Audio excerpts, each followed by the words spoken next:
ভরা আমার দেশ, সোনায় সোহাগা, নানাবিধ ফসল, নানাবিধ ফল, রোপণ এবং বপন, চাষবাস নিয়ে আমার কৃষক বরাবরই সন্তুষ্ট থাকে এবং তারা কখনোই কোনো রকম চিন্তা ভাবনা নিয়ে কখনোই চিন্তা করে না। কারণ হচ্ছে তারা একটা কথাই বোঝে, আমি ফসল বপন করব, মৌসুম শেষে ফসলের ফলন আসবে, তাতে তার বুকটা ভরে যাবে।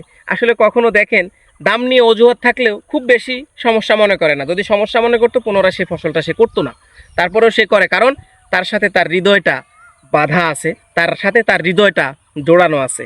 এইখানে আমার একটি কথা, আমরা কৃষক, আমার মাথায় ভিন্ন কিছু চিন্তা অনেক সময় আসে না। কেমন?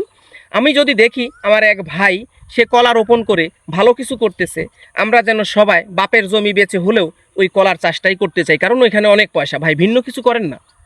সবাই যখন করেন, দেখেন আজকে দিনে দিনে কতগুলো চাষবাস, কতগুলো ফসল, কতগুলো ফল, কতগুলো সবজি আমাদের কাছ থেকে একদম লাঞ্ছনা গঞ্চনা নিয়ে বিদায় হচ্ছে। যেমন আমি যদি সাম্প্রতি চলে যাওয়া ড্রাগন ফলকে বোঝাই, আমরা সবাই ঝুঁকছি ওইদিকে, সব পয়সা যেন ওইখানে, সব রুজি যেন ওইখানে। ড্রাগনটা এখন ভ্যানিশ হয়ে যাচ্ছে। এক সময় পেয়ারার পিছনে ছুটছি, লেবুর পিছনে ছুটছি, মালটার পিছনে ছুটছি, বাউকুল বরের পিছনে ছুটছি, নানান রকম আপেল কুল। এই যে চিন্তা ভাবনা, এটা আমাদেরকে একটু চেঞ্জ করতে হবে। আমি যদি ভিন্ন কিছু করি, আমার মনে হয় এই বাজার ব্যবস্থাপনাটা নষ্ট হবে না এবং এই বাজার ব্যবস্থাপনাটা সম্মানের সাথে থাকবে। আমি কৃষক অনীহায় ভুগবো না। নতুন কিছু যদি করতে পারি, ভালো লাভের মুখ আমিও দেখতে পারি। হ্যাঁ, আমি একজন চাষি ভাইয়ের কথা বলতেছি। দেখেন আমাদের বাজারে আম, জাম, কাঁঠাল, লিচু নানাবিধ ফল থাকে, পাশাপাশি যদি থাকে একটি আমড়া, তারও কিন্তু দাম মোটেও কম না। দেখেন আমার এক চাষি ভাই সুন্দর করে একটা বাগান, পরিত্যক্ত জমি, উনি কিন্তু অলরেডি আমড়া রোপণ করে ফেলছে। এটা কিন্তু বরিশাল জাতের একটা ভালো আমড়া।